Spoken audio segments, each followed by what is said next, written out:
Hey guys, welcome back to another video, and today we're gonna be in the virtual cabin, huh? Dead. Jessica, director Adam Marcus wanted to turn the series back to themselves of family. Back to the themes of family. The character of Jessica Kimball is the daughter of Deanna Kimball, who is the half-sister of Jason Voorhees. What can I, oh yeah, I can turn it around. I can do that. She's dead. Okay, oh yeah, I forgot to say. So basically what we're doing is just looking around to looking at items for stuff that's actually like in movies. So yeah, Ally.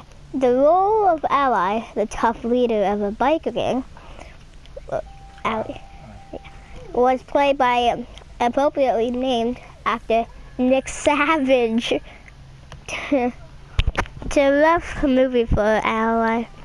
His bike is damaged, his girlfriend Chili is impaled, and he gets his arm chopped off before being hatcheted to death. In an alternate ending, he survives. But that footage, like Ally himself, was cut. Jason. After the success of the first movie, Frank Mancuso Sr. the CEO of Paramount Pictures, wanted to make the franchise into a serial with each movie having a different villain. It was Steve Miner, the director of the second and third films, who made Jason into the series villain. So basically, he was only supposed to be in one movie. Yep. Huh? Kind of like Michael Myers in Halloween. Huh? Look at all this. What's this? Oh! Council database, change date, reset virtual cabin, check for updates. August 1st, 1987. So there's gonna be updates for the cabin. Okay, council database. Oh, okay. Oh, it's so much. More. That's probably everybody in the film. If you select them, I'll probably tell you about it. Image missing.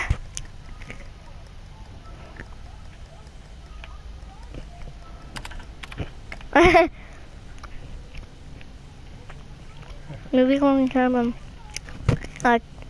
New York campers or counselors are encouraged to join my camp AV club operating a 16mm projector is easy and fun. Nickname Frank the Tank. Name Frank is the Mario. That's right. Wait.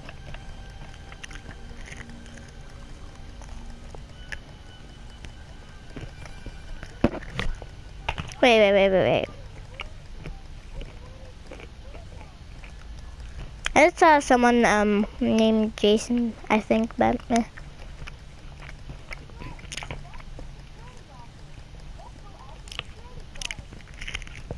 bet these are the people that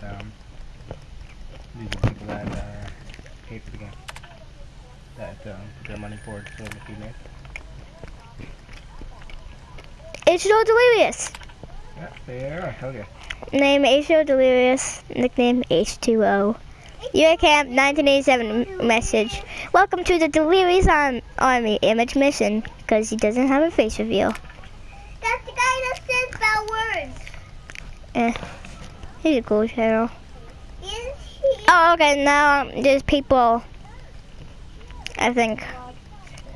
These are all like people that put money forward. Okay. Brandon A. Willems. This is Joseph. I'm so happy you're my best friend, and I love Lisa so much. Okay, Joseph? That's my school, Joseph.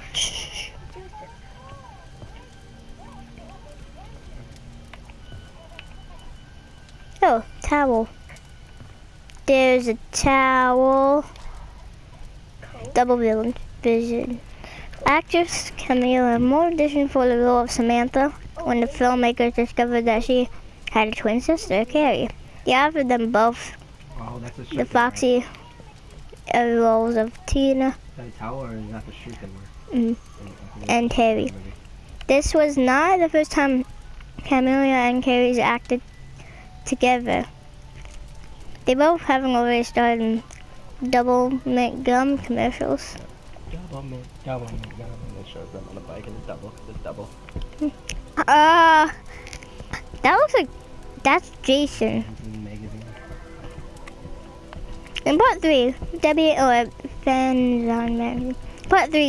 Andy, played by Tracy Savage, and Jeffrey Rogers, canoodle in a hammock. After returning from a shower, Debbie lunges with a Fangoria magazine. She flips past an article about Tom Savini, the man behind many of the classic Friday special effects. Unlucky for her, Jason was hiding with a knife beneath the hammock. Okay. Is that real auto? Guess so. Fire? I want to look out the windows. Jason here. Oh, I see a campfire over there. Oh, I'm in like Crystal Lake, I think. Or Packna. I don't know which one I'm at. We're at Crystal Lake. I'm Packna. It's back at? Yeah. I don't think so. Well, I think I see people. I think it's Packna because I see a tent and a fire. Wait a second. Is this like an actual Oh. This kind of looks like a cabin. Right there. There's a girl. Hi, I used to play as this girl. Deborah Kim. 5th name of the game is features a wide range of voice over talent. The council Deborah Kim is voiced by veteran Christina V, who has helped voice many popular animated and film projects. Okay. Oh, look at this. What's this? Menu. Jason has menaced several diners throughout the series. This menu is inspired by the diner in part 5, I think. Another diner in Jason Takes Manhattan features Jason bursting in, hunting a neon scene. A large cook attempted toward the killer before being picked up and thrown into a mirror. The cook was stuntman Karen Herring, who would go on to play Jason in another film. Wait, is part V like part 5? Okay. Oh. Apple. Oh wait, Rainbow. After hooking up with Tina, Crispin Glover's character Jimmy goes downstairs for a celebratory bottle of wine. Not having the means to open the bottle, goes out for a corkscrew. Jason bludgeons by slamming it into his head before hacking him in the face with a meat cleaver. Should be careful what we wish for in a fight, you know. So Jason basically gives him what he wants. A wine, a corkscrew. The Big Apple. When Marty starts to a toxic end, Jason spent 15 part 8, Jason Takes Manhattan, covered in goo. Colors came harder. They put slime on him in every single shot. He was wet the entire movie.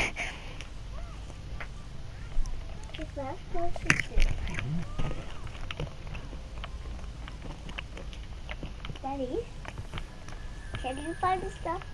I pretend that Jason's watching you and you. What do you want? Perfect. What do you want? What stuff? What do you want? Come on, I'm trying to eat. What?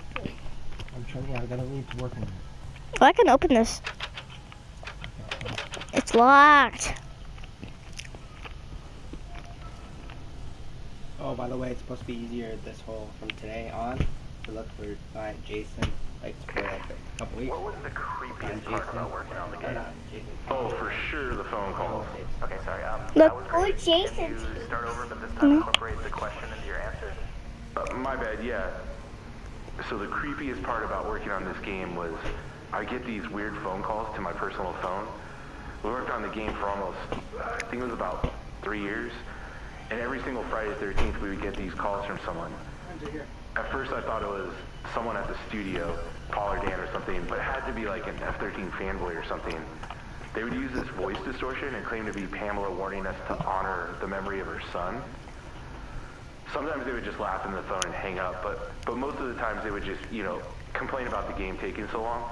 That doesn't sound that creepy. It wasn't until one time I called the number back and heard this. You just put it up like that. You don't need to pick it up. Wow. Hmm? It's funny. Wait, I want to listen to that again. I didn't hear What was anything. the creepiest part about working on the game? Oh, for sure, the phone calls. Okay, sorry. That was great. Can you start over, but this time incorporate the question into your answer? My bad, Why'd you yeah. break it? So the creepiest part about working on this game was I get these weird phone calls to my personal phone. Where's your We mask? worked on the game for almost, I think it was about 3 years. Why'd And you take every your shirt single off? Did Friday you take your the shirt 13th, off? we would get these calls from someone.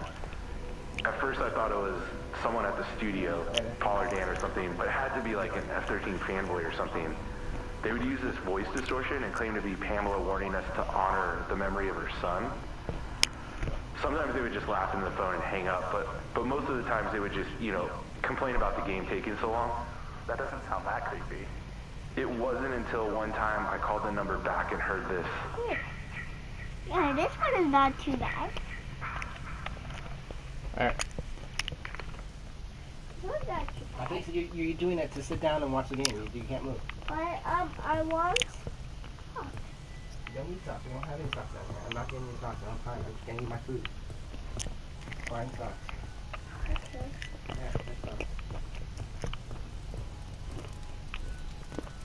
Oh, I didn't notice. Eric's here. Eric Duna, what's happening? As part of the Kickstarter campaign, certain high-tier backers could get their likeness included in the game. One such generous backer was Eric Duna Lachapa. Lachapa's best two stats were repair and stealth. Repair is 10 out of 10 and stealth is 8 out of 10. Let's give it to you.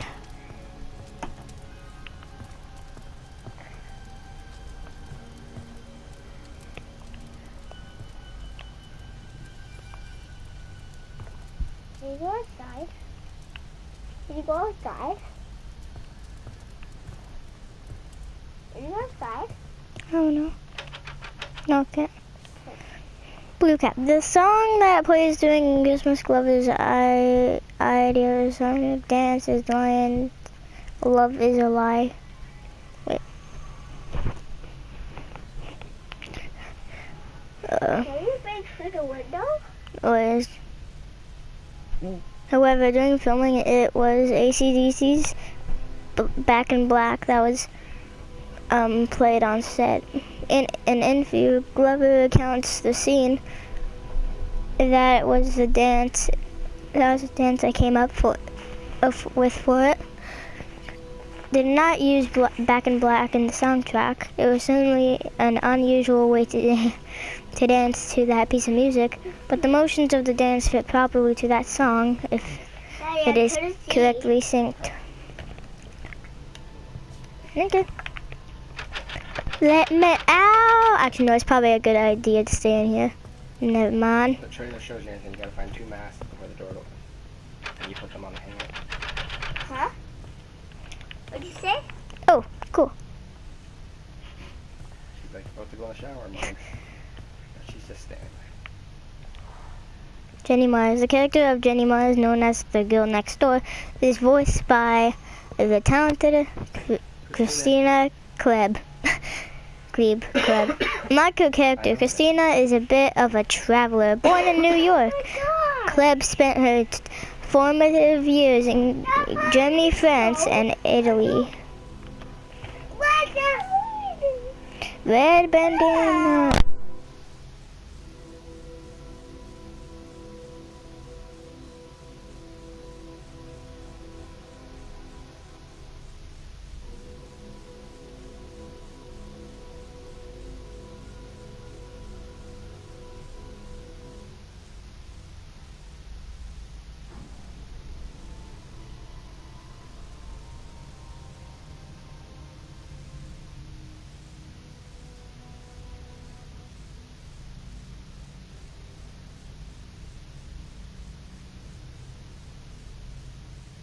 Okay, Red Bandana. In Friday lore, Steve Christie is the entrepreneurial son of David and Louis Christie, who owned Camp Crystal Lake at the time of Jason's drowning.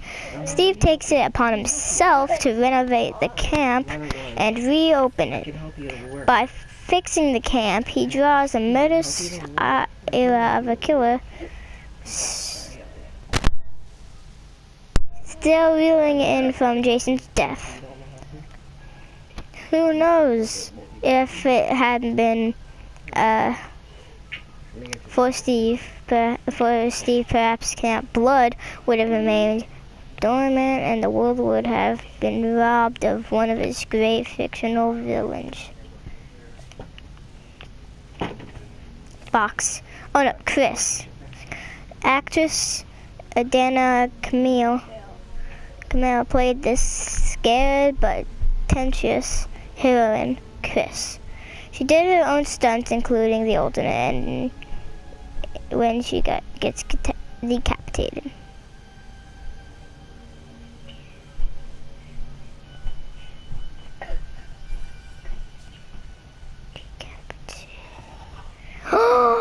I am a ghost or a vampire or something. I can't see myself in the mirror. No, wait, there's blood on it. Oh. Is there anything else here, actually? Oh. I closed it on myself. Wait a second. Wait, here. No. I just want to see is there anything. Okay, yeah, I'm safe. What about here? Oh, I'm looking through a keyhole. Never mind. What are you doing? He was working my keyhole. In the keyhole? Oh, just like Hello Neighbor. Isn't that how you move it, Hello Neighbor, kind of? Yeah, no, you can't see it. You can see your hands though now. Now. Before you couldn't, it was just walk around with it. And you hold it. Wait a second. I think I heard some. I think I saw like a button that is my inventory. When you're hiding in a thing. And also you can go faster in Hello Neighbor. You know what? I want to You read. can hide from him too. You can hide. Tiffany Cobbs and Kenny Riedel. The Spring Break 1984 Clothing Pack DLC introduced skimpy swimsuits and a new challenge for the art team at Aerophonic. In an interview, art director Cole Gray stated, "We hadn't built the system originally for the customization of swimsuits. We've had to overhaul how the characters function fundamentally. It has to do with a much larger scope of work that involves a gore systems. So now we have to have a bunch of new clothes that work with the way our characters pop. Our characters are essentially crash test dummies. They have to break apart at certain locations. It was a bit of a challenge." Okay, I don't know. Okay, now what? Oops. You have to find a map to open the door. Oh, I can go upstairs. You have to find part 3 first, then part 7. Yeah, I just want to look at it. Daddy, I watched a video about it. You have to get the part 3 first, then the part 7 mask. Oh, hi, guys. Bugsy, Wilson, and Chad Kensington. Since the inception of the project, the developers knew that the Friday the 13th experience had to be multiplayer to capture the magic of the movies. The multiplayer experience is what got us the license, said co-creator Ronnie Hobbs. C&S Cunningham saw our game, saw that it was multiplayer, and it could essentially play out like a film. They had been wanting to make a 15th game for a long time too, but all that were ever pitched was single-player games. Why? Okay. Okay. Is this TV? Put on SpongeBob or whatever. I'm, dang it, I can't. Wait. Duty. Laundry, stuff. I don't know. Any stew? Is there any stuffs here? Oh, mug. The release of the 15th the game was stated for early 2017, a time frame that managed both to be wide and for some fans vague. This ambiguity caused quite a bit of energy to be directed at Gun Media, and in particular at the community manager Ben Struss. It actually become a meme within our community, said Struss. Someone sent me a mug that said early 2017 on it in Friday the 13th font. I love memes. Yay, memes. Yay for memes. Okay. Mug? Oh, something here. Ah, yeah. Okay. Another 24 hours of nightmare and I terror. saw that in a video. A long night at Camp Blood. Part 2. Long night at Camp Blood Part 2. Screenplay for the original 15th was initially titled A Long Night at Camp Blood. A long night at Director C&S Cunningham, however, had always wanted the name of the movie to be Friday the 13th. Even before he had a finished script, Cunningham took an advertisement out in a trade publication to stake his claim to the popular idiom. The new title was successful, although you can still see references to Camp Blood sprinkled throughout the series.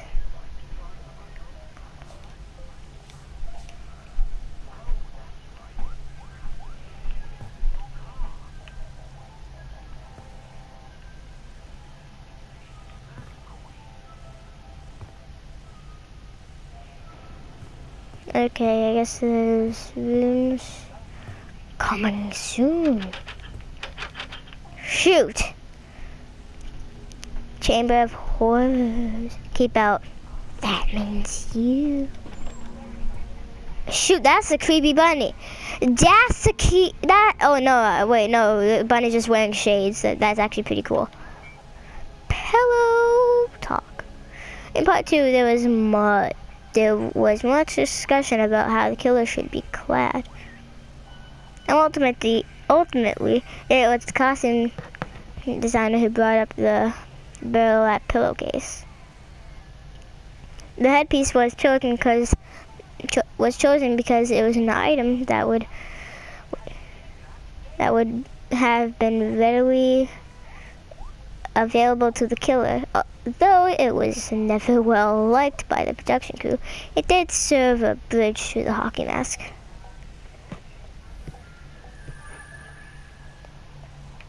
Okay.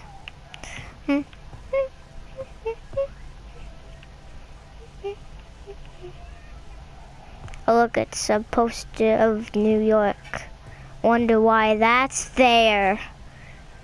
Haha. It's 4x8.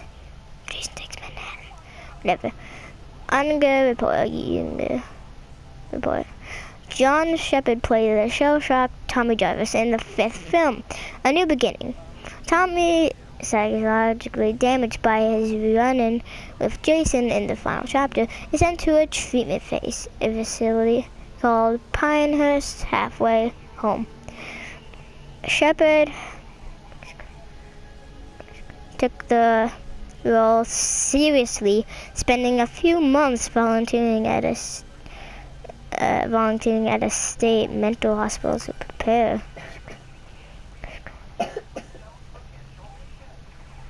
Okay, that's actually pretty cool. Right here, something right here. Jean-Paul Sartre, no exit. In one scene in part 6, I don't know, a group of campers are shown to be sleeping in a cabin. The camera pans over a little girl who has fallen asleep reading Jean-Paul Sartre's novel, No Exit. This novel is about 3 people spending eternity together in a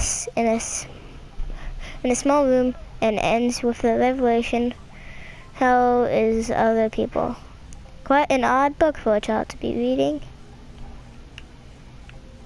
This is it. And 3 other play Dirty Hands.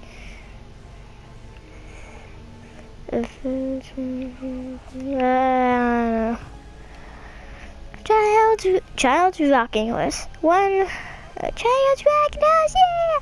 Whatever. One different I don't know. One differentiating element of part 6 is that it is the only movie in the series to feature children at the camp.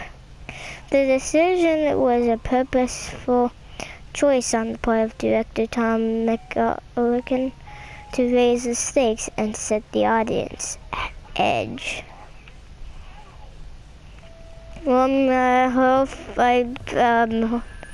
Hopefully Jason didn't kill those kids. I mean, I think my dad told me.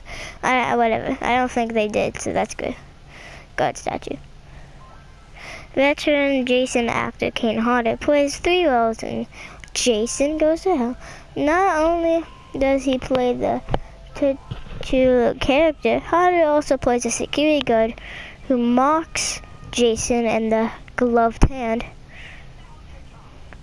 who grabs the hockey mask in the final shot of that movie. Okay, good. What I wanna see it again?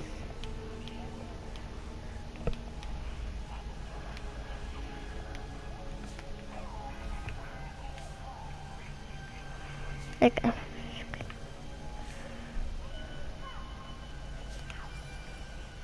I think I'm done here. I just want to look for some Jason masks because I heard that they're in here. I need to find them.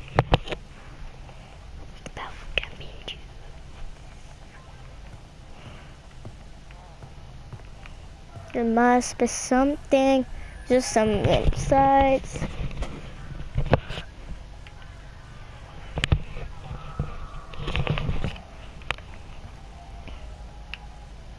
Oh, found some mask. Can I fail my mistake? Wait.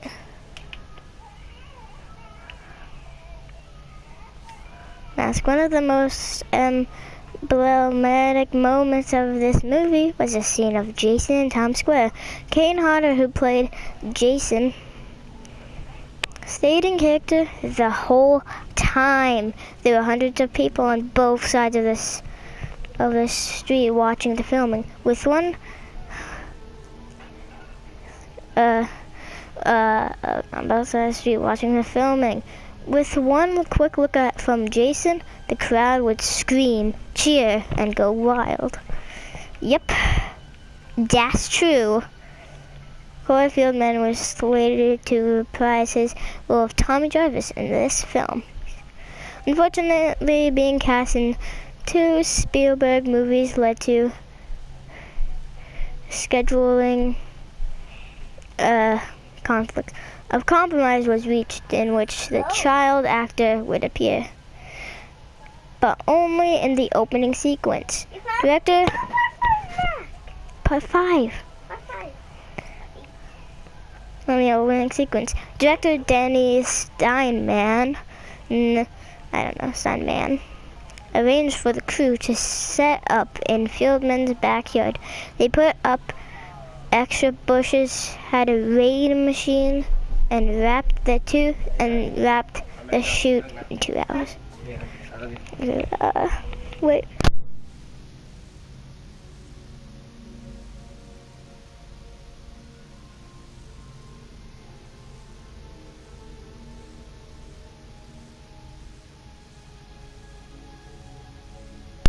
Okay, Dokai. This part 4, then this part 6. Okay, part 4.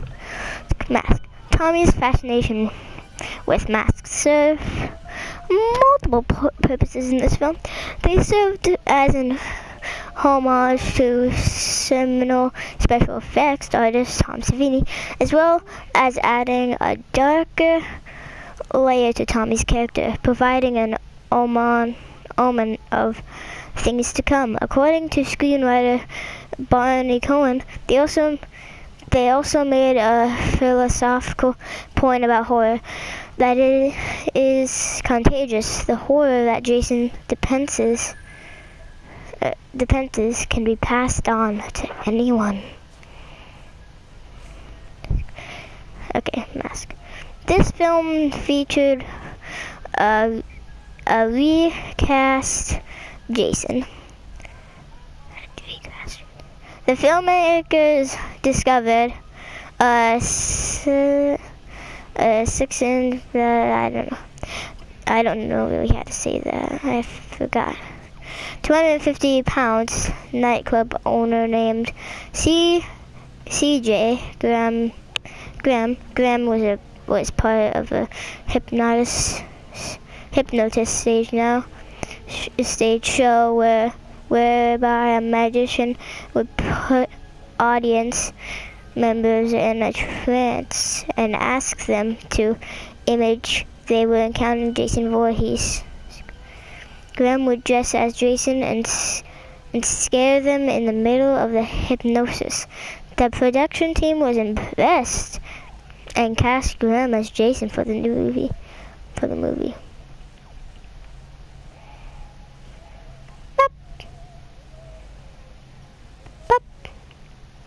So there's number 8, number 5, number 4, and number 6 here. Number 8, number 5, number 4, and number 6. Some things there, but there's rumor here. Oh, fluff. That seems terrible. There looks like there's gonna be a lot of stuff to touch in this room, like this.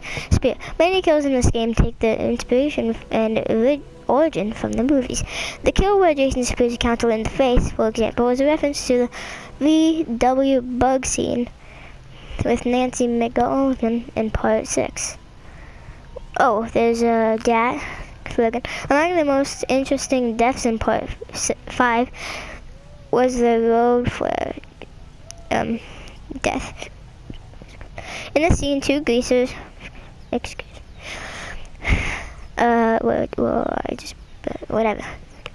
Vinny and Pete were stranded along Dow Road in Dow Woods, a common enough occurrence in the world of Friday the 13th. Jason ambushes the two and shoves a road flare in Vinny's mouth. For the special effects shot, they made a latex version of Vinny's head and jammed the road flare in the mouth, making a horrific red glow. Spray paint.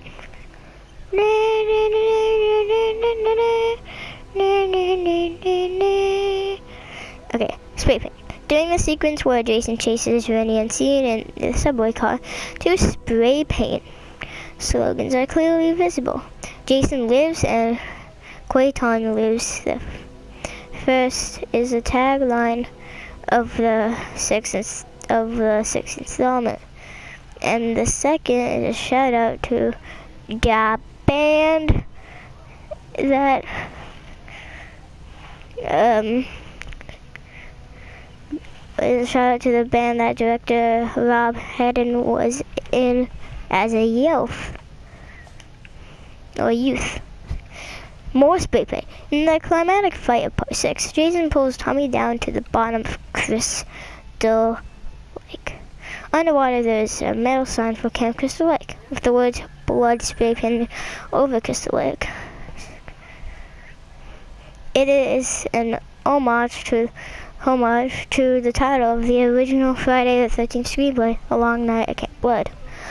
Wait, isn't that like Tommy pulls Jace or whatever? Misspray. Alice, the heroine of the first movie, was played by Adrienne King. Her appearance in part 2 is cut short when Jason shoves an ice pick through her temple. The collapsible ice pick prop was not checked properly, and on one take did not retract. Thankfully, King wasn't injured and didn't need any med spray. But and I think that's kind of a joke since med spray's in the game. Whatever. Med spray. After menacing the crew of the Grendel, Jason is shot to death by the android KM-14 with half a body and half a head. Jason falls onto a nanomed bay that super heals the killer with future technology. Jason is reborn as Uber Jason. Same bloodthirst, but deadlier, nearly indestructible, and with limited movement for actor Kane Hodder. The full body suit looked sharp, but had a limited range of motion on account of all the metallic pieces. Pig Splitter. Like the movies that preceded it, Friday the 13th, the game has had its own problems with censors. Germany's ratings board, the USK, found the game so violent that they rejected the game at launch.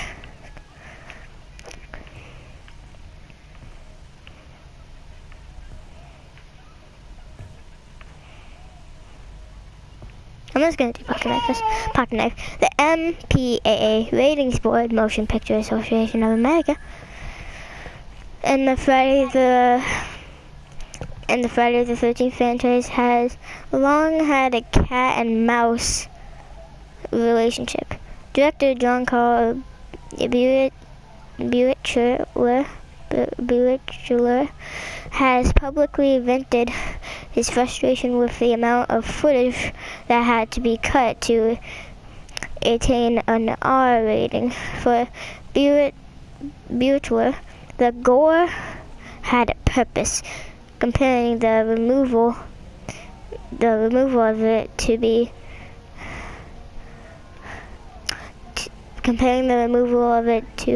like telling a joke without a punchline. That would suck. That sucks, like a joke without a punchline. That suck. Firecrackers. IllFonic and Gun Media found the player feedback from beta build to be invaluable toward balancing the game. According to Dev Ronnie Hobbs, one item that required adjustment was the firecrackers. If you played the beta, you'd know that firecrackers used to be the least useful item in the game.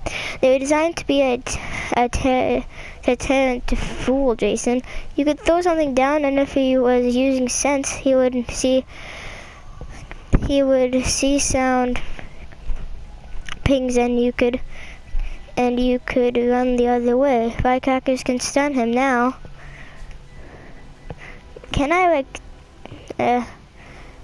looks like I can't do this. Okay. There's a gun on the wall. Okay, time to, oh my. I was gonna look here, but, welcome to Camp Crystal Lake. Crystal Lake location. East, 19, I don't know. Crystal Lake location. No 2 Friday films.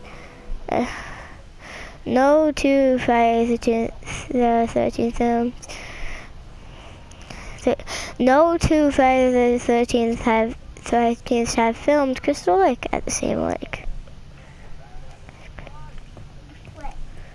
Oh my gosh, so much stuff that I could touch. Touching this one.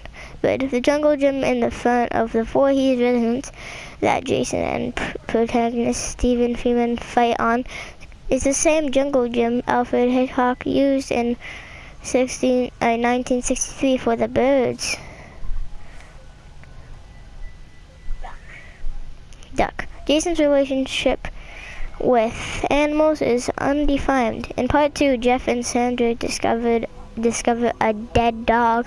It is suspected that it is the work of the killer, although it's never confirmed. In part 8, Jason Takes Manhattan. The director instructed Kane Hodder, who played Jason, to kick a dog. Hodder, however, refused, saying it wasn't in Jason's character.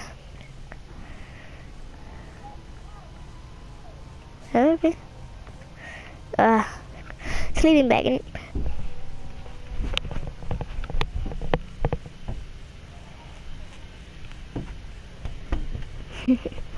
Okay. Part 7 is perhaps the most censored Friday the 13th movie of all time. One particular kill that the MPAA sent back for several revisions was the infamous sleeping bag kill. In the movie, Jason, played by Kane Hodder, had to pick up a sleeping bag stuffed with a heavy dummy and 20 additional gallons of blood and slam it against a tree. Hodder struggled to make the stunt believable and was relieved when the ratings board limited the scene to 1 good tree smack. What's that? I want to touch that. I don't think I can touch those though. Okay, time for machete. In part 9, Jason Goes to Hell, it is Jason's right eye that shows machete damage, as opposed to the left eye that is damage at the end of part 6. I don't know. Part 6. Part 4. That's part 4 actually. I think, or part 3. I don't know. Yeah. IllFonic and Gun Media corrected this for the part 9 Jason in the game. The devs took a poll to see if the mistake should be retconned or let be. The verdict was that it should be fixed. Many at Gun, including Ronnie Hobbs, were still conflicted. There were some people that wanted it not to be fixed, but if we didn't, we couldn't live with ourselves. Boop. Machete. Jason Takes Manhattan is the only Friday the 13th movie in which a character is not killed by a machete. X. Special effects artist Tom Savini came to the attention of the Friday the 13th filmmakers from his work on the movie Dawn of the Dead. Of particular note was the visceral nature of his special effects and kills. It was a realism that was hard won. Savini had been a combat photographer in Vietnam. If the special effects he created didn't give the same feeling as what he remembered from war, they weren't good enough. Wow, so he was in like the Vietnam War? Or he was like a photographer? Wow, combat photograph. Wow, that was cool. That's cool. That's how he does that. Hand-operated weapons, preferring manual weapons like axes. Jason has never used a chainsaw in the dispatching of his victims. A chainsaw was, however, used on Roy at the end of Part 5. In the climatic barn scene, Pam, played by Melanie Kinnaman, fights off her attacker with a chainsaw, slicing his shoulder to the bone. Axe. To promote Jason Takes Manhattan, an axe-wielding Kane Hodder appeared on the Arsenio Hall show in full Jason regalia. Hodder didn't speak or break character throughout the entire interview. Credit to Arsenio for pulling it all off. Spear. Filming a 515 movie has always carried a certain amount of risk. Director Tom McGowan found this out found out the hard way when he cast his wife Nancy in Part 6. Nancy played the role of Lisbeth, who Jason spears through the windshield of a Volkswagen Beetle. When it came time to film the shot, Nancy sat in the car as Jason ran the spear through the vehicle. The windshield gave way, but changed the trajectory of the spear, nearly impaling Nancy. Wow. Wrench. Jason turned many impalements into tools for murder. However, some of the most censored kills have been from unarmed combat. In Part 6, Sheriff Garris is bent backwards and broken in half. It was a bloodless kill, but nevertheless was the one that the ratings board had the most trouble with, finding it too intense. A pickaxe. Filming 515 can be a risky affair. During the final sequence of Part 2, Ginny, played by Amy Steele, is defending herself from the pickaxe-wielding killer. In one of the early takes,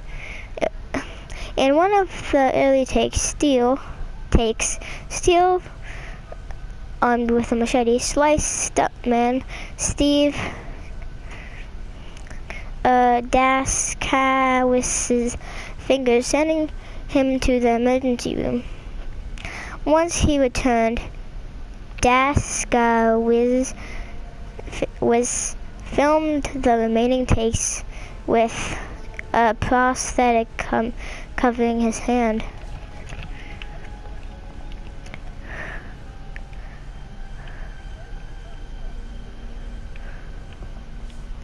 Pan. When it came to creating the kills for Friday the 13th game, Gun Media knew they needed expertise. And who better than the man who helped create the slasher genre? So they brought on legendary practical effects, Drew Tom Savini. That's what I did in the Friday movie, said Savini. Creatively killed teenagers in the woods with household impediments at its living. Somebody has to do it. Huh? Okay. I said that. I saw that. So, okay, so now, here. Jump scare. The iconic stinger in Part 1 where boy Jason springs from the lake helped spawn a franchise. According to to special effects legend Tom Savini, the origin of the scene started as a conversation he had with director Sean Cunningham. Savini had just seen Carrie and had been impressed with the stinger at the end. He suggested that once the killer had died and the audience was relaxed, boy Jason should jump out of the lake and attack Alice. Cunningham agreed, and a legend was born. That's good, I guess. Oh shoot, man. It's like body parts. Bed. Like other movies in the series, Part 2 had a difficult time receiving an R rating from the Motion Picture Association of America. An X rating was only avoided once 48 seconds had been trimmed. One scene that raised the ire of censors particularly was the murder scene of Jeff and Sandra, impaled by a spear, were having in a bed.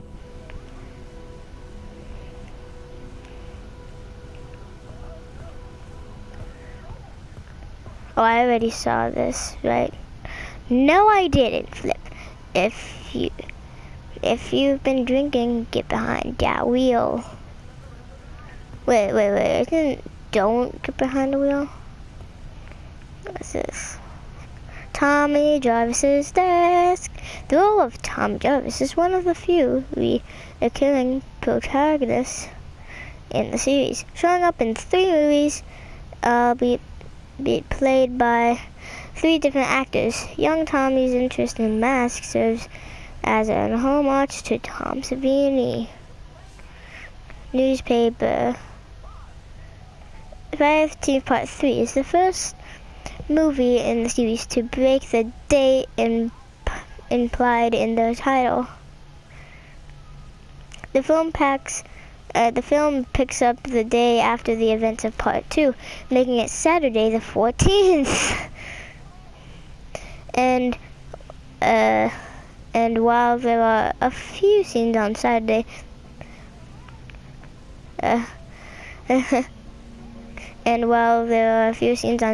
the majority of the film takes place on the following day, Sunday the 15th. Cafe and wife found slain. Murder strikes cafe. Need some light in your cafe? Twice the light. Or need some light in your cafe? Oh, not in cafe, in your life. Twice the light. Thing. Okay. That's it. What the heck is that thing? The heck is that? What the heck is that?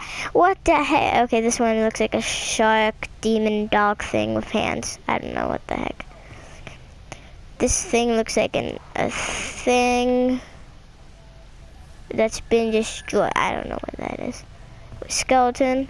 Is it hanging? I don't know. Is it like Hangman? I don't know. Summer camp.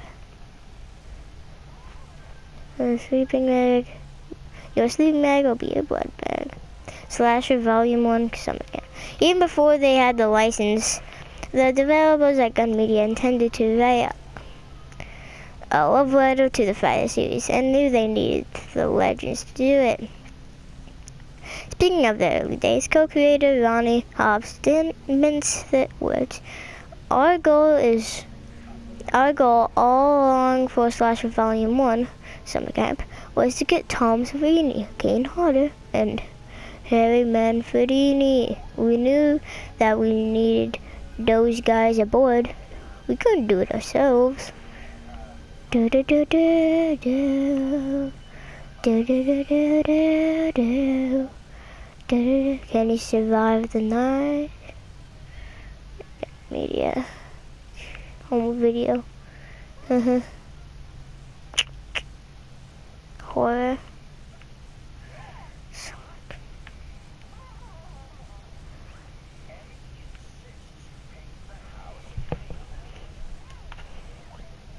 Okay, I can't really read that. Okay. Jason is dead. Two for one burger sale. Yay. Pitchfork. Besides Bill's impalement in the original Friday, there have been several characters that Jason has affixed to walls or doors or even rafters. The biker gang character of Fox, played by Gloria Childs, was impaled in the neck with a pitchfork and left to hang from the second story of a barn. The pitchfork was real, but made so that the two prongs in the middle were collapsible.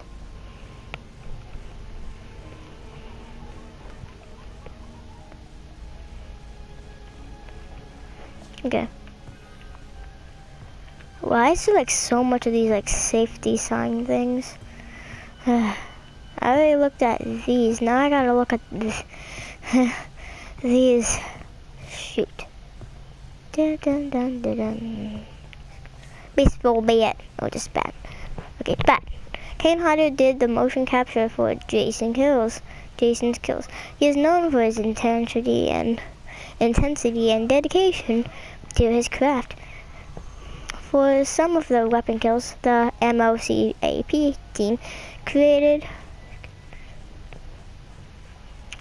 created a dummy for Hodder to physically hit with rubber bats.